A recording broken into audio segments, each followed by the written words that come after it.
What's up guys, it's Andrew here from Brit Breaks. How are we all doing? Today we're going to be doing something a little different, carrying on our grading series, and we're going to be doing a comparison of the top 3 grading sites in the US.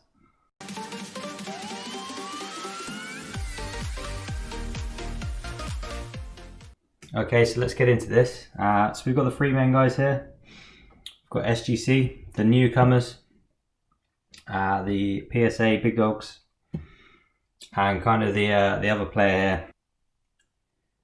And the other one here is BGS, Beckett Grading Services.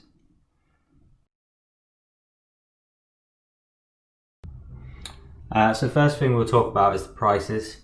So talking here about specifically a 1-card submission, you're looking at the cheapest guys here, SGC, and they will cost you $10 for a quick 20-day turnaround, and that's working days. And that's a bold claim. We're seeing those numbers already being missed and kind of extended and pushed as they grow in this era, especially with guys like PSA struggling with their huge workload. And we'll talk about them next. So PSA here, these guys are looking at a $20 per card. All of these talking under $250 value. Obviously with insurance you'll see these rise as your cards are more valuable. $20, and they're talking about a 90 working day service. That comes with the level of submissions they have. They are the biggest by far, and obviously at the minute, in the current situation, they are struggling. Next guy, these guys, BGC, we're talking BGS even, sorry, my bad. We're talking about $25 per card, but on a much quicker turnaround. We're talking about 30 days is their standard minimum.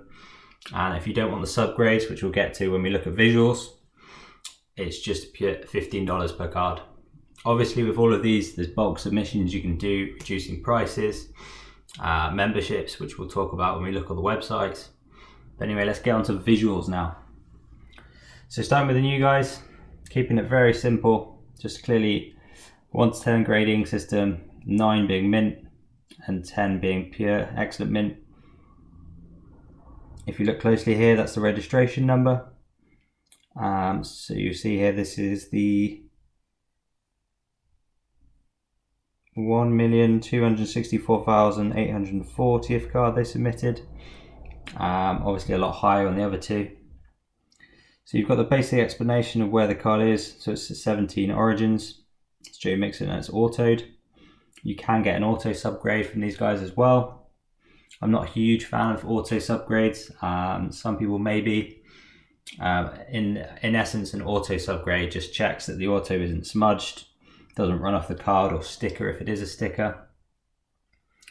But let's look a bit more into this card. So you see it's got this foam background. Personally, I'm not a huge fan. May look better with some other kind of designs. Maybe the contrast of the white, some people quite like that. The sticker, it's not the cleanest in terms of the edges. You have this whitening. It's very kind of bland. The format of text they've used here, the font isn't the cleanest. These cases are also quite susceptible to damage. You see there's a little crack here. These haven't been through the most damage at all, but you still see some marks. And there's the back here. Nothing major there. In terms of thickness, you are thicker than the PSA slab, but way underneath the Beckett slab, which we'll get to. Some kind of a nice midpoint there. So yeah, that's kind of this format. Moving on to our second one, the PSA. This is one of my nicest cards in my collection. It's a CMC 2017 Select Copper Prism PSA 10. Again, going on the 1 to 10 scale, gem mint, 10 being the best, same again. This is also numbered 72 of 75 if you're interested. So with PSA, what you'll find is this generic format across all of their cards. So you have here, it's the set it's from, the player, any specific variation info, a barcode for sorting, PSA, hologram there, specific registration number, so quite a significantly larger number there, another 40 odd million.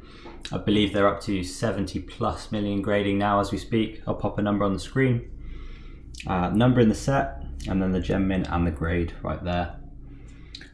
So in terms of the case, there's a lot less space around the card, as you'll see here, kind of talking about a centimetre at most there compared to kind of 2.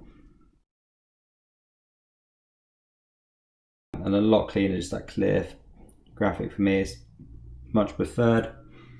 When we flip it at the back, we have a nice QR code, another hologram. Again, scanning, that number should match for a counterfeit purpose. The sleekest of all the 3 cases, which is what I really like in PSA.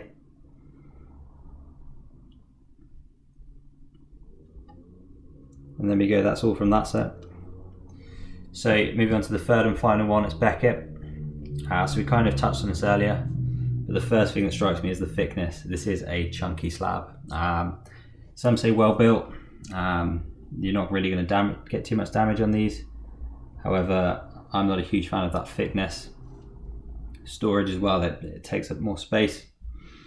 In terms of the grading, so these guys are a lot more specific with their grades. So we have what we call subgrades here. So we have the centering, edges, corners and surface. These are the 4 areas of the card that they will be specifically grading. You can see on their website exactly what they want for 10, 9s, etc. These grades then combine to create the overall average grade. So we have a 9.5 gem mint.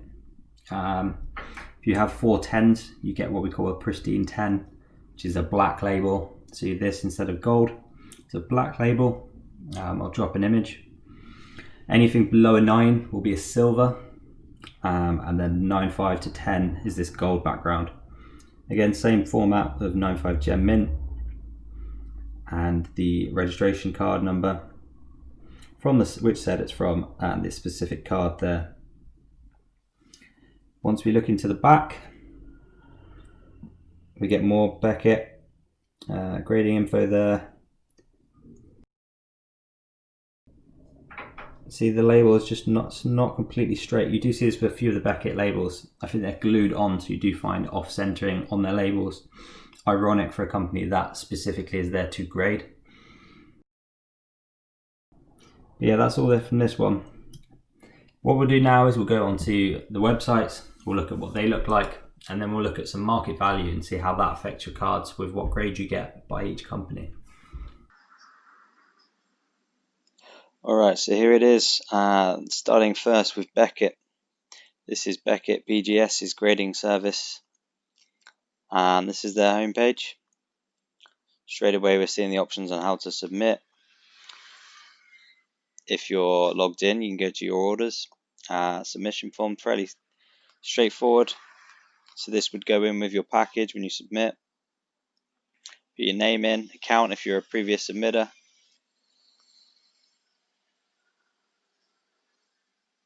What cards you're sending in with the declared values which they use for costing and insurance. I'll give you a total. As we mentioned earlier, the 30 days, $25 for a single card, $20.50 more. Non-subs, just a $15 here, and then non-guaranteed if you don't want that. If you're happy with any value below a 9 or a 10. All the T's and C's here. We won't go too much into that. So back to the home page. This is what they shows on their about section. Just talking about how they're the simple grading process. I don't know if having 4 subgrades is simple to me, but I guess their argument is how it's explained, where the issue is with your card. If it isn't a perfect 10, black label 10, if it's the centering, the edges, the corners, or the surface. And of course now you can have the single grade, as just mentioned, with just the 9.5. No specific information on this webpage about how their grading sorted. there's no information I can find about what is a 10 for centering, what is a 9. Kind of a bit vague in that area. Some information about the case. And just a quick talk about their different services, whether it's the current modern cards, 81 more recent, or the previous vintage cards. And if you're in America, the raw card grading service they offer at certain shops and booths at shows. And then, as mentioned, the single grade. Membership wise, I popped onto this page in the BGS club, and currently it is not available as they look to catch up on their backlog. They're trying to reduce the amount that comes in.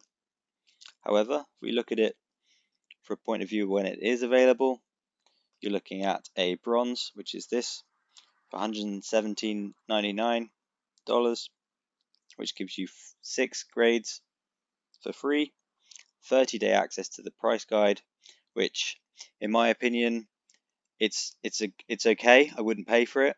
I think eBay sold items is a much better tracker in terms of value, or something like the Sports Card Investors tool if you want to go for something more premium for bigger end and longer term checks. That's a lot easier to sort through. Gold level here, 12 free submissions and a nice jersey. It's a nice chair, bag. There's very interesting items here. Not sure how good value that is. And then all the way up to the platinum, where again we're getting a hoodie now. We're getting storage boxes, pen, duffel bag, and then all the way up to the titanium level, we get a polo shirt. Is that not a downgrade from a hoodie? I don't know. Interesting. I'm not sure if I want a chair when I'm looking for a membership package, but who knows. Let's do some quick price calculations on this. So let's say that the standard gold package, this is when we're talking about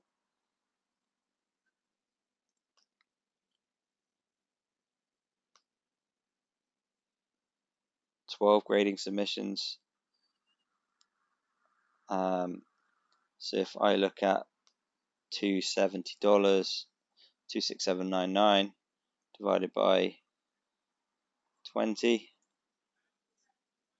we're getting about $30 a card, so a decent saving there. So not 20, what am I doing?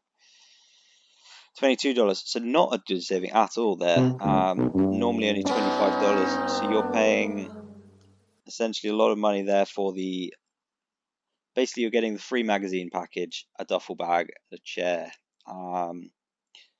If that suits you, go ahead. It's not quite what I'm looking for. How often am I going to use the chair and a jumper? I'd probably rather just have the bulk package services for a cheaper price. So our last thing we'll check here, I just forgot to do, is check on their pop report. So this is a population report. It tells you how many of that exact card has been sent to this grading service. So let's look at the, so if I search Panini Select 2017 and then Christian McCaffrey, let's see what this comes up with. Records not found. Right. Okay. Interesting. Okay, let's try with the Beckett card that we did actually send. So we go to baseball. 2016 Don Ross Optic. Exactly as it's written on this card. Corey 20 Don.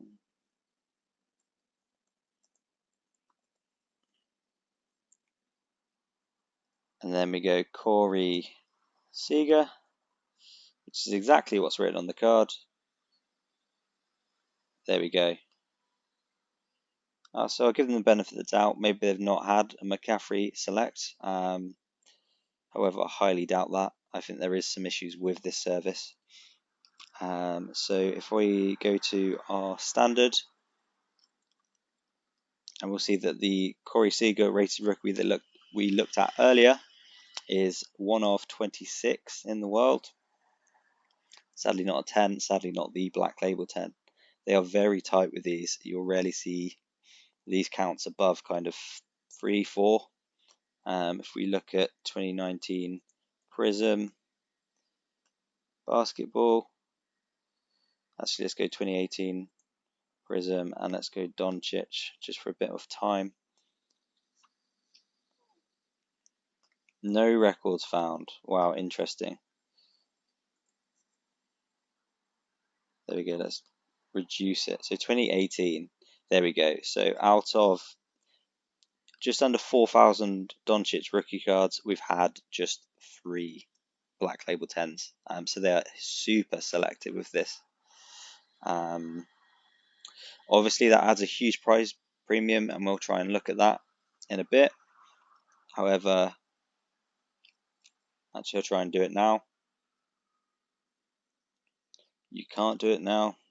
So it gives us the subgrading. So if I go to the 9.5, I can actually see where these subgrades were. There we go. 9.5's surface was lower. That can be quite useful in terms of looking for cards raw and seeing where the possible defects most frequently occur.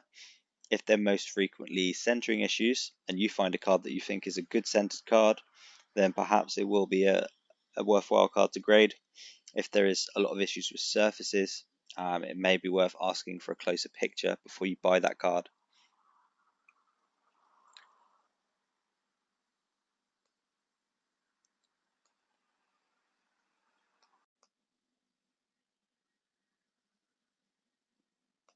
Okay, so moving on to PSA. This is their homepage right here. Fairly clean, nice and white. It's great until you look at it at night and it kind of blinds your eyes. They offer quarterly specials, so at the minute they're offering specials on vintage cards, on Jordan cards specifically, and Pokemon cards. They have an FAQ about their COVID situation. Essentially, a lot of the older stuff is in storage and won't come out until they open the offices fully. However, they are still accepting some orders to try and work through backlog. But let's get into it. So, starting with their grading about, just a simple background of what the card is. These are live business day turnarounds. So as you can see at the minute, they're really struggling with bulks. Reholder, they're still holding 60 days. However, everything else is kind of really struggling. As you kind of expect with this current situation, people aren't working in the most efficient situation. A background about the card, as we mentioned earlier, the visual areas, pricing, some recent sales and how ungraded versus graded price varies. Let's look at their specific grading information. So they're a little more clear in terms of where the information is in terms of what you need to get a 10. So looking here, for example, for a 10, they're after 4 perfect corners. So corners are the first thing. For a gem mint 10, they've got to be super sharp PSA. They're super tight on this. The card has to be focused and original gloss. That's more for the vintage cards. Free of staining, again for the vintage cards. Image, there's slightly more flexibility here for a 10 centering. With Beckett, you're looking at pretty much 51.49 for kind of 10 centering. Here they'll go all the way up to a 60-40 on the front, and even as far as 75-25 on reverse. Something Beckett is a lot tighter on in terms of reverse. When we move down to a 9, the main variations we see is you're allowed 1 minor flaw, whether that's a wax stain, a small wax stain on the reverse of vintage cards, a minor printing imperfection, so whether that can be a tiny dent at the top of cards, as you may have seen on my Stidham. The reason I won't send that, so no, it definitely won't be a 10, it may not even be a 9 if there's find anything else on the surface. Printing imperfections such as a scratch, Off-white borders, especially with the new heritage from this year. The black cards, any whitening around the edges will be flagged up. Centering, again, similar. We're all the way up from 60-40 down to 65-35 here. And reverse will go all the way down to 90-10. So there's a lot more fluctuation there on the reverse. In terms of how to submit, it's pretty simple. You log in and type in your details pretty quickly. That's probably the easiest one to use off the free. In terms of population reports, I think it's the best by far. In terms of a search, I can literally search 2017, select McCaffrey, copper, and there we go, straight away, instantly comes up.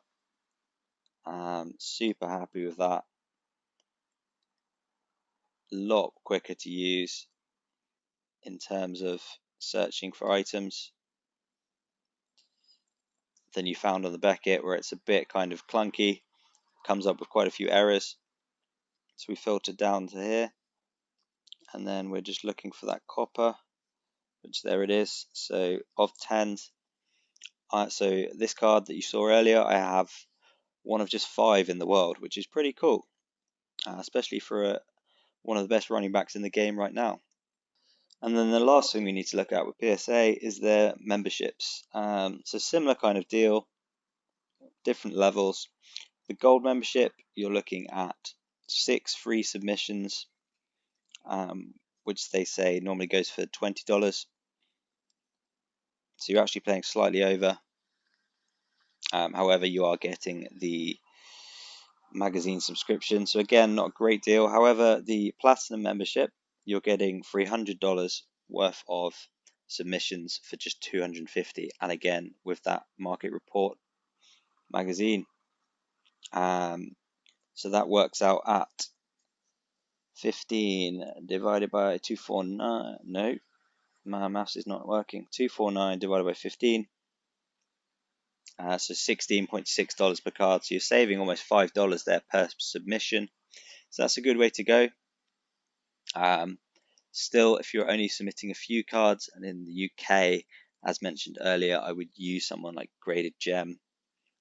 This is more just kind of for the more interested collectors. I don't know how to phrase this.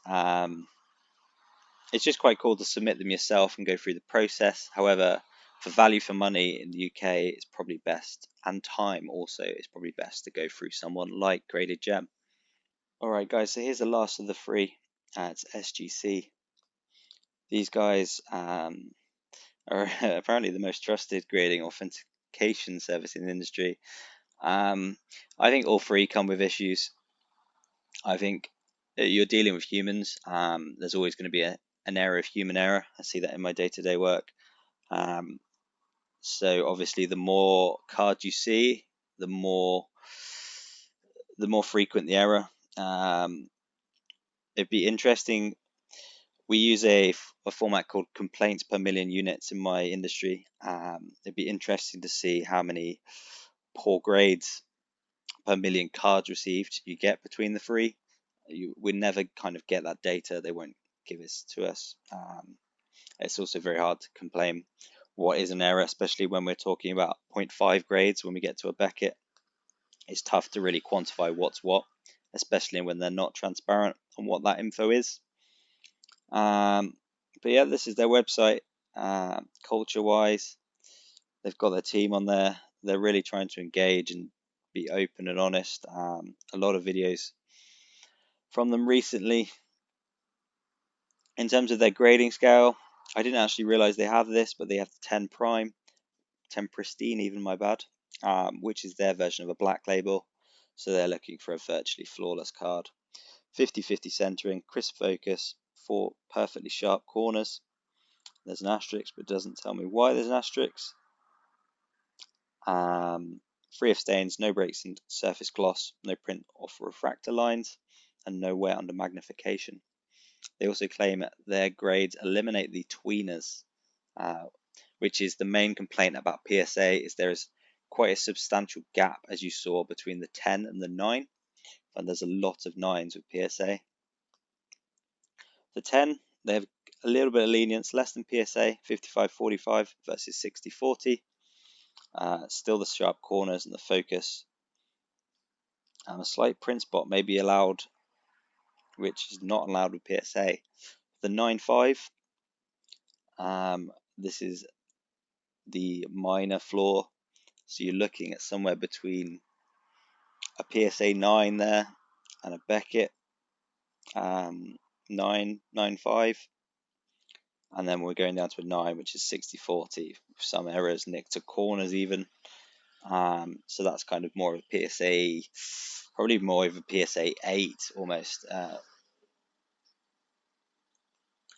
In terms of how to submit, it's really simple. You choose cards or uniforms, they do as well. So let's say we want a McCaffrey.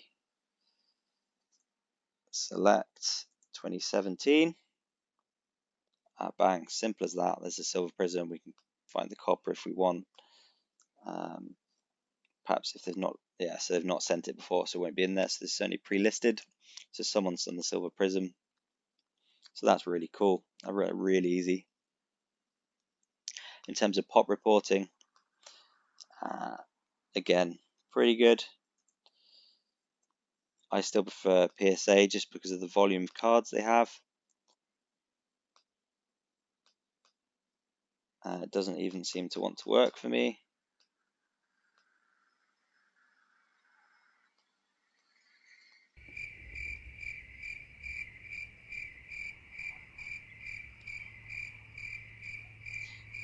No results found for McCaffrey. Let's try again with Mixon. No results found. Interesting. Let's try Legacy 2017. Still no results. Wow. 2017 Panini Select. Oh, there we go. So interesting. A lot of products not showing. There we go. There's that one. McCaffrey 9.5.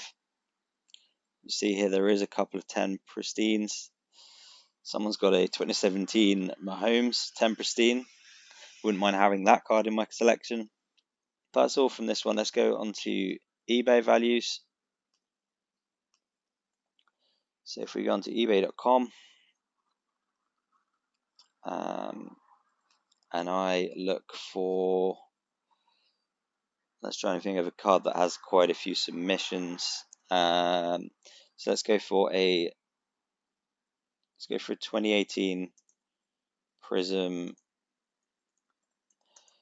Doncic, and let's go for a PSA 10. So if we look at recent sales,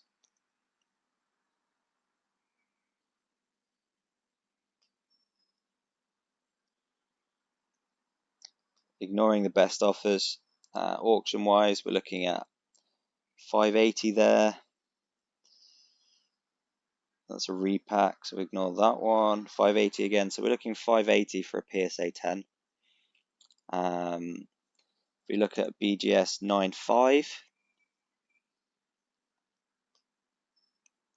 we're already looking lower. We're looking less than the best offer, 44 here. For a 9 all the way down to 200. There we go, there's our 9.5 at 370. So you're losing almost 20% value there from a PSA 10 to a 9.5 Beckett. Again, 9 at 155, 9.5 here at 329. Let's go up to a 10. And here we see a lot more value. So we're looking 2000s plus. I think they were very hard to find the 10s. If we looked at the pop report, they'd be a lot lower. So we're looking at really good values, kind of 3,000, 2,500, 2,800. So a lot of increase there. And if we go to a black label, there, well, that's for the green, so slightly higher value, but as you can see, significant uplift from even a BGS 10. I doubt we'll find many more because they are super rare. But yeah, that's some real value. There we go, pop of 2, so we'll struggle to find another one. Really high increase in value for those cards. When we look at, SGC, as you see, a significant reduction in value. Even the 10, we're getting below. There we go, 405. So we're getting 10% lower, 20% lower value again, versus a PSA 10, higher than 9.5, but way under a BGS 10. This is what I was on about earlier with these subgrades for autos. And if you don't get that 10, let's say you get a 9.5, yeah, you're really struggling for value here. Versus a BGS, you're losing probably another $100. PSA 9 even is probably similar in value to that. So if we look at PSA 9, and I think there is some value to be had in PSA 9s going forward. If prices do rise in the industry, I'd be hesitant. I'd wait for this kind of economics uncertainty to sort itself out. However, if we do see these PSA 10s super rise, there is value in picking up PSA 9s. As that price rise happens, people that can't reach the 10s will stoop to the 9s. I say stoop like it's an awful thing. A 9 is still a tremendous card. It's mint condition. As we mentioned, there's only one minor defect with it. But there we go, guys. That's all from me on this one. Let me know your thoughts, your preferred grading services. For me personally, I try to stick to PSA, and I think just aesthetically it looks the best. Anyway, guys, that's all from me. See ya.